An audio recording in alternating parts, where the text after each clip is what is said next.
Student, तो आज हम लोग बात कर रहे हैं ऑर्गेनिक केमिस्ट्री का। स्टार्टिंग वीडियो लेक्चर में दे रहा हूं और यहाँ से अच्छे अच्छे कॉन्सेप्ट आपको मिलते जाएंगे। इसको अच्छी तरह से समझने की कोशिश करेंगे। तो देखिए, ये ऑर्गेनिक केमिस्ट्री में सबसे पहले हम लोग ये समझेंगे कि ऑर्गेनिक केमिस्ट्री होता क्या है और इस ऑर्गेनिक केमिस्ट्री जो किस तरह के कंपाउंड होते हैं, तो और इसका क्या रीजन होता है। तो हम लोग इसको अच्छी तरह से पढ़ेंगे। सबसे पहले लिखेंगे compounds of carbon,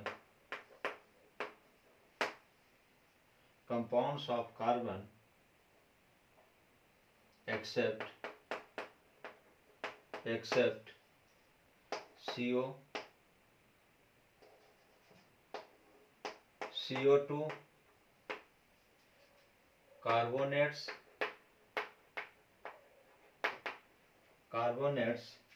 and bicarbonates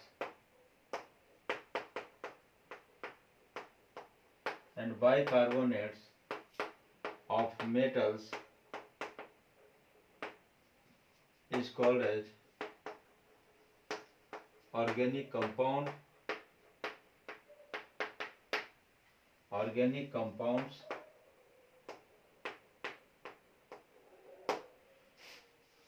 Next point,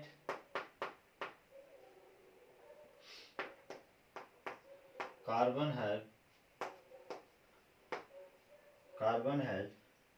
some important properties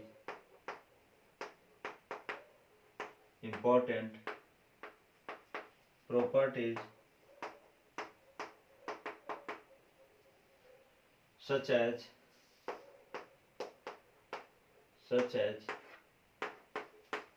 first में लिखेंगे टेट्रावैलेंसी,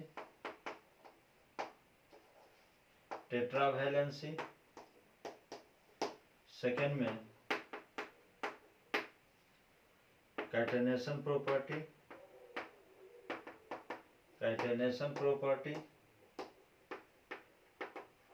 और third formation of multiple bond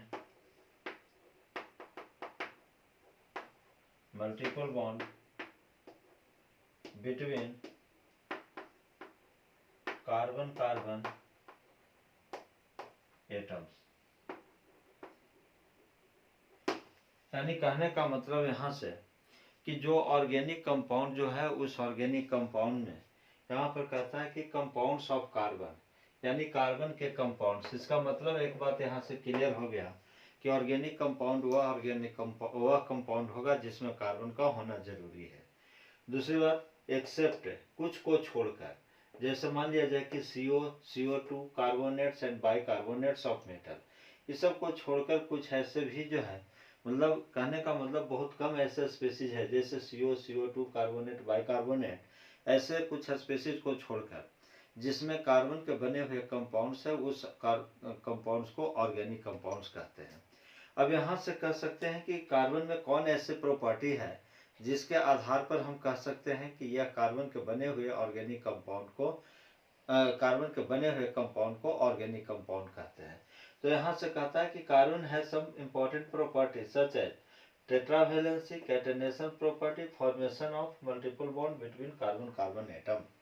यह 3 इंपॉर्टेंट प्रॉपर्टीज, और भी कई इंपॉर्टेंट प्रॉपर्टीज हैं, लेकिन कुछ प्रॉपर्टीज को यहाँ पर हम लोग कंसीडर कर रहे हैं, जिसमें एक आता है टेट्रावैलेंसी, कैटेनेशन प्रॉपर्टी और formation of multiple bond between carbon atom.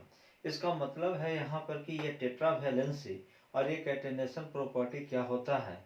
तो इसके लिए जो है सो हम लोग यहाँ से बात करेंगे कि ये जो टेट्रावैलेंसी और कैटेनेशन प्रॉपर्टी और फॉर्मेशन ऑफ मल्टीपल बॉन्ड, ये 3 ऐसे इंपॉर्टेंट प्रॉपर्टी है, इसके आधार पर हम लोग कहते हैं कि कार्बन के बने हुए कंपाउंड को ऑर्गेनिक कंपाउंड कहते हैं।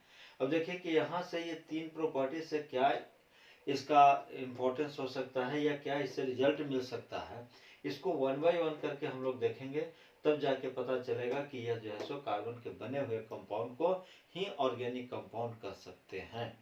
यह तो क्लियर हो गया कि ऑर्गेनिक कंपाउंड्स वह कंपाउंड है जिसमें कार्बन का होना जरूरी है, विदाउट कार्बन का ऑर्गेनिक कंपाउंड नहीं हो सकता है।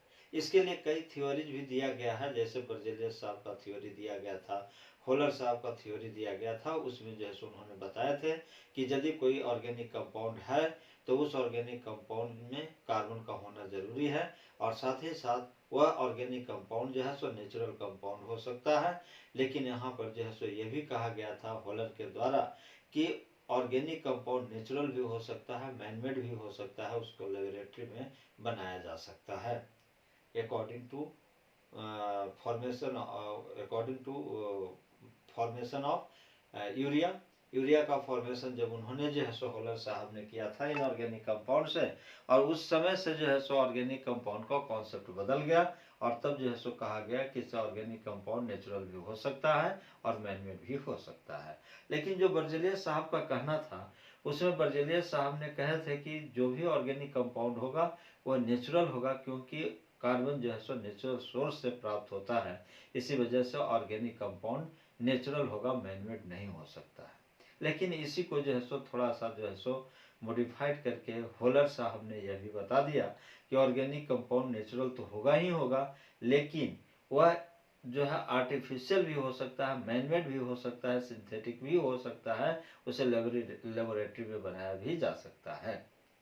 और इन्होंने जो है सो यह प्रूव करके दिखा दिया कि यूरिया का फॉर्मेशन उन्होंने इनऑर्गेनिक कंपाउंड से किया था, तो तब से जो है सो ये ऑर्गेनिक कंपाउंड का थोड़ा सा कंसेप्ट में थोड़ा सा चेंजिंग लाया गया। तो इस ग्राउंड पर जो है सो हम लोग यहाँ से ये कहते हैं कि कार्बन के बने हुए कंपाउंड को ऑर्गेनिक कंपाउंड कहते हैं। अब जो है सो वन बाय वन इस सभी प्रॉपर्टी को हम लोग यहाँ पर देखेंगे कि यह कौन सी ऐसी प्रॉपर्टी है जिसके आधार पर हम लोग कहते हैं कि कार्बन के बने हुए कंपाउंड्स को ऑर्गेनिक कंपाउंड कहते हैं। देखिए, यहाँ से एक बात और भी क्लियर होता है कि जब हम लोग साइंस जब पढ़ते हैं तो ये साइंस में जब तक कि कुछ अलग कॉन्सेप्ट नहीं बनता है, यानी जब तक उसका प्योरिटी नहीं मिल पाता है, तब तक जो है सो मज़ा नहीं आता है पढ़ने में।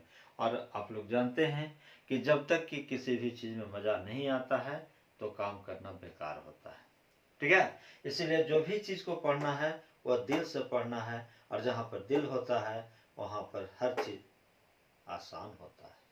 अब यहाँ से जो है सो हम लोग देख सकते हैं, सबसे फर्स्ट जो प्रॉपर्टी जो है जिसको हम लोग लिखते हैं टेट्रावैलेंसी, यह जो है सो टेट्रावैलेंसी होता क्या है। तो यहाँ से देखेंगे कि टेट्रा का मतलब क्या होगा, 4। इसका मतलब, और वैलेंसी का मतलब क्या होगा, वैलेंस इलेक्ट्रॉन, यानी यहाँ से लिख सकते हैं वैलेंस इलेक्ट्रॉन। और यह जो वैलेंस इलेक्ट्रॉन जो है, यानी कि इसको और भी हम लोग कह सकते हैं आउटर मोस्ट इलेक्ट्रॉन, यानी वह इलेक्ट्रॉन जो कि आउटर मोस्ट ऑर्बिट में पाया जाता हो, जो बॉन्ड बनाने के लिए रिस्पॉन्सिबल हो, उसी को जैसे वैलेंस इलेक्ट्रॉन कहते हैं। अब आप यहाँ से देख सकते हैं कि क्या यह जैसे टेट्रावैलेंसी क्या ये सही है। तो आप देख सकते हैं कार्बन का एटॉमिक नंबर 6 होता है, लिखेंगे 1s2 2s2 और 2p कितना होगा 2, यानी कि यहाँ से इसका जो है सो इलेक्ट्रॉनिक कॉन्फ़िगरेशन लिख दिए। और इस इलेक्ट्रॉनिक कॉन्फ़िगरेशन में देखिए यह जो है सो आउटर मोस्ट ऑर्बिट में, आउटर मोस्ट ऑर्बिट कौन हुआ, सेकेंड ऑर्बिट, और सेकेंड ऑर्बिट के एस ऑर्बिटल और पी ऑर्बिटल में टोटल जो है सो नंबर ऑफ इलेक्ट्रॉन कितना हुआ 4। इसका मतलब है कि इस कार्बन का और वैलेंस इलेक्ट्रॉन कितना होगा 4। अब यही 4 इलेक्ट्रॉन ही जो है सो बॉन्ड बनाने के लिए रिस्पॉन्सिबल होगा, ये 2 इलेक्ट्रॉन जो है सो बॉन्ड बनाने के लिए रिस्पॉन्सिबल नहीं होगा। इसका मतलब हम यहाँ से लिख सकते हैं कि ये कार्बन है, और कार्बन के जो है आउटर मोस्ट ऑर्बिट में ये 4 इलेक्ट्रॉन होगा। अब यहाँ से हाइड्रोजन को भी लिख सकते हैं, यहाँ से लिख सकते हैं हाइड्रोजन को 1s1। इसका मतलब है कि इसका एक इलेक्ट्रॉन आउटर मोस्ट ऑर्बिट में होगा, तो यहाँ से जो है सो आप हाइड्रोजन को भी लिख दें इस तरह से। अब यहाँ पर जब हाइड्रोजन को जब इस तरह से लिखेंगे, इसका मतलब है कि आप देखिए कि यहाँ पर जो है सो इस कार्बन के लिए ऑक्टेट कंप्लीट हो गया, यानी 8 इलेक्ट्रॉन इसके आउटर मोस्ट, और ये हाइड्रोजन के लिए 2 इलेक्ट्रॉन जो है सो यहाँ पर होगा, जो कि हाइड्रोजन जो है सो डुप्लेट बनाता है। अब यहाँ से हम ये भी कह सकते हैं कि यदि इस कार्बन का 4 इलेक्ट्रॉन नहीं होता तो यह ऑक्टेट कंप्लीट करने में या तो ये इलेक्ट्रॉन को लॉस कर देता, और ज़्यादातर लॉस करने की ही संभावना था, तो इसके ऊपर पॉजिटिव चार्ज आ जाता। लेकिन जब मान लिया जाए कि ऑक्टेट कंप्लीट करने के लिए 8 इलेक्ट्रॉन के लिए चाहिए, तो उसमें जो है सो 4 इलेक्ट्रॉन इसके पास है, तो 4 इलेक्ट्रॉन ये किसी से भी ले सकता है। और लेने के बाद जो है सो ये क्या करेगा कि यहाँ पर जो है सो ये बॉन्ड का फॉर्मेशन करेगा। यानी हम यहाँ से लिख सकते हैं कि यहाँ पर जो ये बॉन्ड बना, चूंकि यहाँ पर कॉम्बिनेशन है कि एक इलेक्ट्रॉन कार्बन दे रहा है, यानी कार्बन हाइड्रोजन को कह रहा है कि एक इलेक्ट्रॉन हम देंगे तुमको, तो हाइड्रोजन भी कहता है कि मैं भी तुम्हें एक इलेक्ट्रॉन दूंगा। जबकि इस कार्बन के पास ज़्यादा इलेक्ट्रॉन है, लेकिन एक हाइड्रोजन को वह 2 इलेक्ट्रॉन नहीं दे सकता है, क्योंकि पार्टनरशिप ही जो है सो 50-50 पर ही होता है। यानी पार्टनरशिप ही 50-50 पर होने का मतलब है क्या कि यहाँ पर जो है सो ये दोनों जो है मिलके, यानी साझेदारी जिसको कहते हैं या फिर शेयरिंग कहते हैं, तो ये शेयरिंग प्रॉपर्टी से यहाँ पर बॉन्ड का फॉर्मेशन कर लिया, ताकि जो है सो इस कार्बन को भी 8 इलेक्ट्रॉन पूरा हो जाए और यह हाइड्रोजन को भी 2 इलेक्ट्रॉन पूरा हो जाए। यानी ऐसे सिचुएशन में हाइड्रोजन भी मजे में और कार्बन भी मजे में। यानी यहाँ से हम ये भी कह सकते हैं कि इसको 8 इलेक्ट्रॉन की जरूरत था, 4 इसके पास था, तो आसानी से इन्होंने जो है सो 4 इलेक्ट्रॉन ले लिया, और जरूरत पड़ेगा तो ये 4 इलेक्ट्रॉन दे भी सकता है। साझेदारी में यही होता है, पार्टनरशिप में यही होता है, 50-50 का पार्टनरशिप। यानी जहाँ पर पार्टनरशिप की बात हो, जहाँ पर शेयरिंग प्रॉपर्टीज की बात हो, वहाँ पर यदि बॉन्ड का फॉर्मेशन होता है, तो ऐसे स्थिति में वह बॉन्ड जो बनता है वो कोवैलेंट बॉन्ड कहलाता है। यानी कि इस कॉन्सेप्ट से यह भी पता चल गया कि जितने भी ऑर्गेनिक कंपाउंड है वो सभी का सभी जो है सो कोवैलेंट कंपाउंड होगा। ये कॉन्सेप्ट तो हमें यहाँ से मिला। देखिए, मैंने पहले भी कहा था कि केमिस्ट्री, फिजिक्स, बायोलॉजी कुछ भी हो, तो वह सभी का सभी जो है सो कॉन्सेप्ट पर डिपेंड करता है। और यदि कॉन्सेप्ट आपके पास है तो निश्चित है कि आप जो है आसानी से इस चीज को समझ सकते हैं और बहुत दिनों तक इसको आप याद रख सकते हैं। इसीलिए कॉन्सेप्ट डेवलप करना बहुत जरूरी है। विदाउट कॉन्सेप्ट जो है सो कुछ भी पॉसिबल नहीं है। तो अब यहाँ से हम देख सकते हैं कि यहाँ पर जो ये बॉन्ड का फॉर्मेशन जो हुआ, तो यहाँ से आप लिख सकते हैं क्या कि यहाँ से कह सकते हैं कि formation of bond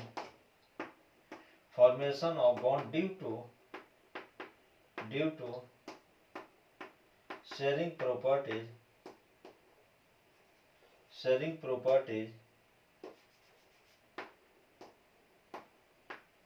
property is called as covalent bond।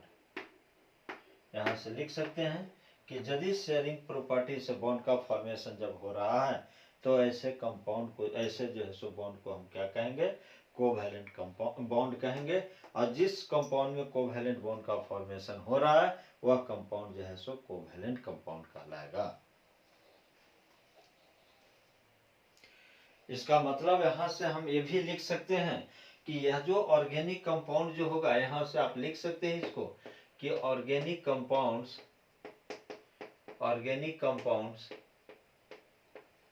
Are covalent compound. तो यहाँ से आपको एक कंसेप्ट ये भी मिल गया कि जो भी ऑर्गेनिक कंपाउंड होगा वह क्या होगा, कोवैलेंट कंपाउंड होगा। अब इसको दूसरे रूप से इसको प्रूफ हम कर सकते हैं कि क्या रियल में जो है सो कोवैलेंट बॉन्ड का फॉर्मेशन हो रहा है। तो कोवैलेंट का बॉन्ड का फॉर्मेशन कहाँ पर होगा, तो आप यहाँ से जो है सो कैलकुलेट कर सकते हैं कि जिसमें इलेक्ट्रोनेगेटिविटी का डिफरेंस बहुत ही कम हो, तो उस on the basis of difference of electronegativity आप वहां से कह सकते हैं कि यह कोवैलेंट बॉन्ड बन रहा है या आयनिक बॉन्ड बन रहा है।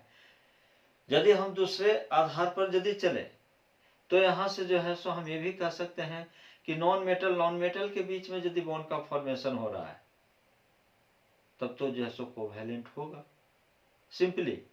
और जो है यदि हम ये भी कह सकते हैं कि यदि मेटल और नॉन मेटल के बीच में बॉन्ड का फॉर्मेशन यदि होता है, इसका मतलब है कि आयनिक बॉन्ड होगा।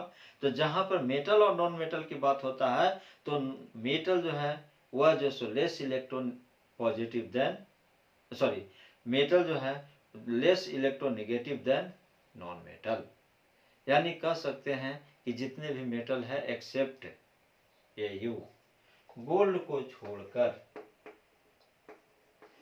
बाकी जितने भी मेटल है सभी का इलेक्ट्रोनेगेटिविटी का वैल्यू जो है बहुत ही कम होता है, 1.5, 1.8, 1.2 इस तरह से होता है। लेकिन जितने भी नॉन मेटल है उसमें मोस्टली का इलेक्ट्रोनेगेटिविटी का वैल्यू जो है वो ज़्यादातर जो है सो 2.5, 2.4 इस तरह से 2.8, उसके बाद जो है सो 3.5, 4.0 इस तरह से इलेक्ट्रोनेगेटिविटी का वैल्यू होता है। और ये भी देखने के लिए मिलता है कि पूरे पीरियोडिक टेबल में जो फ्लोरीन जो है नॉन मेटल है और उसका इलेक्ट्रोनेगेटिविटी का वैल्यू जो है वो सबसे ज़्यादा होता है 118 एलिमेंट में, उसका वैल्यू होता है 4.0। और सेकेंड नॉन मेटल ऑक्सीजन, उसका भी जो है सो इलेक्ट्रोनेगेटिविटी का वैल्यू सेकेंड लार्जेस्ट यानी 3.5, क्लोरीन नाइट्रोजन 3.0 जो कि वो भी नॉन मेटल है, कार्बन 2.5, हाइड्रोजन 2.1। तो आप यहाँ से देख सकते हैं कि यह जो कार्बन का इलेक्ट्रोनेगेटिविटी का वैल्यू जो है यहाँ लिख सकते हैं 2.5 और हाइड्रोजन का इलेक्ट्रोनेगेटिविटी का वैल्यू जो है वो 2.1। इसका मतलब है ये जो है सो इलेक्ट्रोनेगेटिविटी का वैल्यू, तो आप लिख सकते हैं कि चेंज इन इलेक्ट्रोनेगेटिविटी कितना होगा 2.5 माइनस 2.1, इसका मतलब है कि इसका वैल्यू जो है सो 0.4 होगा। आप देख सकते हैं कि यहाँ पर इस ग्राउंड पर भी यदि हम इसको एक्सप्लेन करते हैं तो यहाँ पर भी जो है सो जिसमें इलेक्ट्रोनेगेटिविटी का वैल्यू बहुत ही कम होगा वह जो सो कोवैलेंट मॉलिक्यूल्स होगा या कोवैलेंट कंपाउंड कहलाएगा। और दूसरी बात कि नॉन मेटल के बीच बॉन्ड का फॉर्मेशन तो भी वह जो सो कोवैलेंट। और तीसरी बात यहाँ से क्या होगा कि यहाँ से ये जो है शेयरिंग प्रॉपर्टी से जो है या बॉन्ड का फॉर्मेशन हो रहा है, इसका मतलब है कि ये भी जो है सो क्या होगा कोवैलेंट बॉन्ड होगा।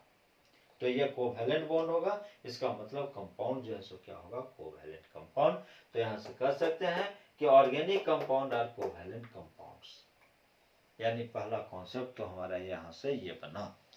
अब इसके बाद जो है हम लोग यहाँ से लिख सकते हैं कि यह जो टेट्रावैलेंसी जो है इस टेट्रावैलेंसी का और भी हम लोग सिंपल लैंग्वेज में लिख सकते हैं।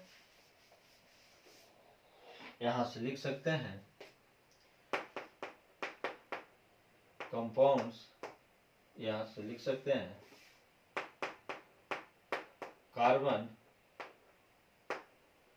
कार्बन है 4 वैलेंस इलेक्ट्रॉन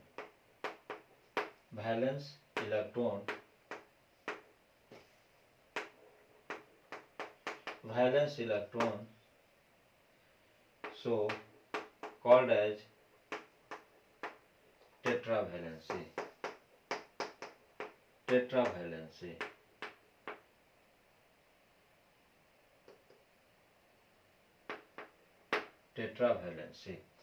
नेक्स्ट इसका जो प्रॉपर्टी जो था हम लोग लिखेंगे कैटेनेशन प्रॉपर्टी। इस कैटेनेशन प्रॉपर्टी की यदि बात करते हैं तो यहाँ से एक ही शब्द लिखेंगे कि self linking properties of atom is called as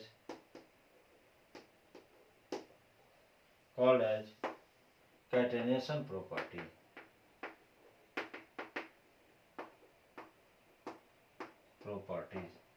और भी लिख सकते हैं, इस पर भी जो है पहले क्वेश्चन पूछा जाता था, कभी आज भी हो सकता है कभी पूछ दिया जाए, तो इस पर भी ध्यान रखेंगे कि maximum catenation property occurs in carbon in all periodic table element। जितने भी पीरियोडिक टेबल में एलिमेंट्स है 118, उस सभी में सबसे ज्यादा यदि कैटेनेशन की प्रॉपर्टी है तो वह जो है सो कार्बन में है। कार्बन के अलावा जो है सो किसी में होगा, लेकिन कहने का मतलब कि सबसे हाईएस्ट जो है सो कैटेनेशन प्रॉपर्टी वो कार्बन में ही होता है। और इसी वजह से हम लोग ये भी पढ़ते हैं कि C60 और C70 का फॉर्मेशन जो है वो कार्बन में ही पॉसिबल है। यानी 60 कार्बन 17 कार्बन का जो है सो कंपाउंड का फॉर्मेशन यह जो है सो कार्बन में ही हुआ है। अदरवाइज कोई भी ऐसे एलिमेंट नहीं है जिसमें इतना बड़ा चेन का फॉर्मेशन अभी तक जो है सो, चाहे वह नेचुरल हो, चाहे वह आर्टिफिशियल हो, चाहे वह सिंथेटिक हो, यह पॉसिबल नहीं हुआ है। ऑक्सीजन में भी जो है सो O2 O3 का फॉर्मेशन होता है, लेकिन वो 60 और 70 का फॉर्मेशन नहीं होता है। N2 N3 I2 I इस तरह से जो है I3 का भी फॉर्मेशन, S8 इसका भी फॉर्मेशन होता है सल्फर में, P4, लेकिन क्या इससे ज़्यादा जो है सो P20 होता है, कहीं P40 होता है। यानी कहने का मतलब है कि यह जो है सो कैटेनेशन के ये कैटेनेशन प्रॉपर्टी जो है कार्बन में ज़्यादा है। यानी यह कार्बन जो है अपने ही कार्बन के साथ यह मिल के और बहुत बड़ा जो है सो चेन का फॉर्मेशन करता है, जो कि C60 और C70 का जो है सो फॉर्मेशन अभी तक लेबोरेटरी में किया जा चुका है। इस वजह से यह जो कार्बन में कैटेनेशन प्रॉपर्टी की क्षमता ज़्यादा है, और इसी वजह से यह ऑर्गेनिक कंपाउंड में कार्बन का होना जरूरी है। अब हम लोग नेक्स्ट इसका थर्ड प्रॉपर्टी देखते हैं कि थर्ड प्रॉपर्टी में क्या कहता है।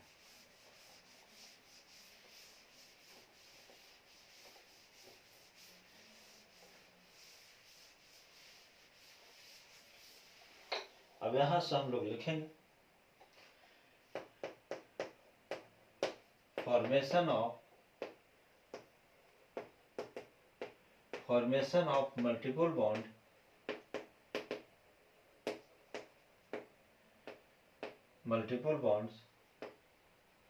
formation of multiple bond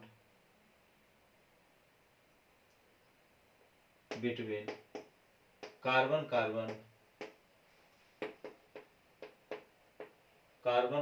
atoms। यानी यहां से हम कह सकते हैं कि यह जो formation of multiple bond between carbon atom यह जो है सो इजिली पॉसिबल है, किसमें, ऑर्गेनिक कंपाउंड में। हम लोग यहां से देख सकते हैं कि कार्बन लिख सकते हैं, कार्बन फॉर्म मोर इजिली मल्टीपल बॉन्ड्स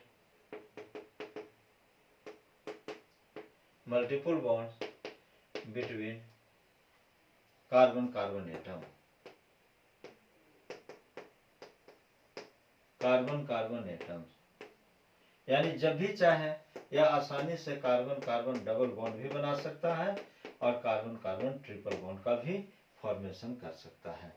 तो यहाँ से देख सकते हैं, जैसे यहाँ से आप लिख सकते हैं CH3 CH double bond CH single bond CH2 CH2 C triple bond CH।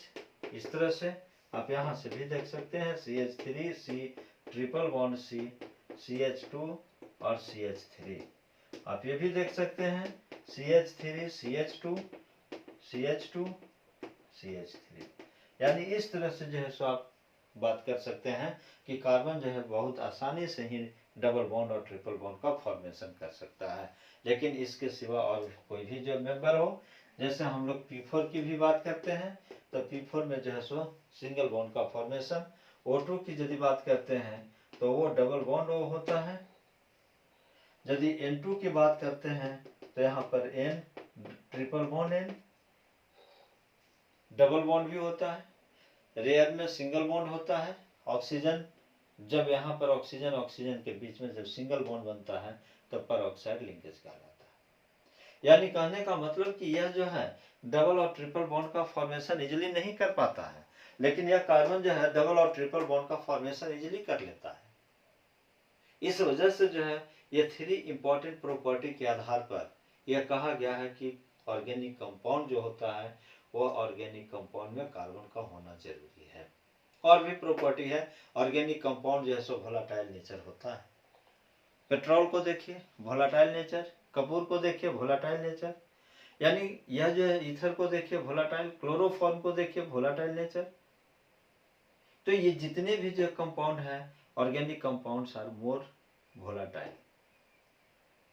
लेकिन इसी में जो इसी कार्बन के ही ग्रुप में अदर जो भी एलिमेंट्स हैं वह जो है सो कभी भी कार्बन ऑर्गेनिक कंपाउंड का फॉर्मेशन नहीं करता है।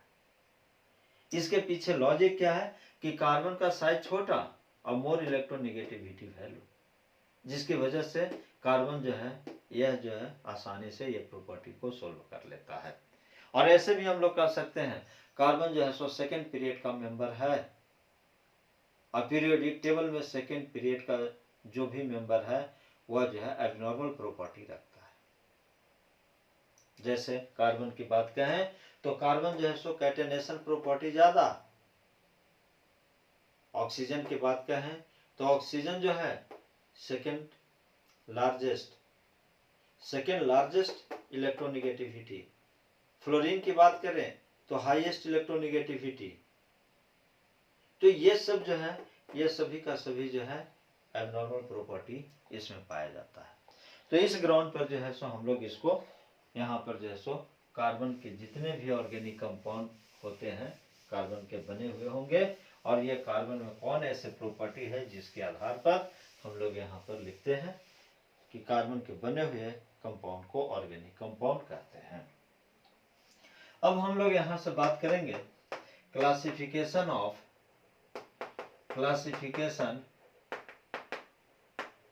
Organic compound.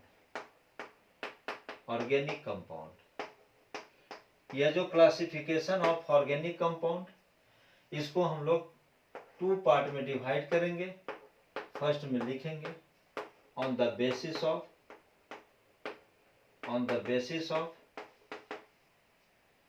Nature of carbon chain के नेचर के आधार पर। और सेकेंड जो लिखेंगे on the basis of nature of, या नेचर नहीं लिखेंगे तो on the basis of functional group के आधार पर ऑर्गेनिक कंपाउंडों को कितने पार्ट में डिवाइड किया गया है। तो यह 2 क्लासिफिकेशन बहुत ही इंपॉर्टेंट है, लेकिन सबसे फर्स्ट क्लासिफिकेशन हम लोग देखेंगे on the basis of nature of carbon chain, और इसकी कहानी जो है हम लोग अगले क्लास में करेंगे।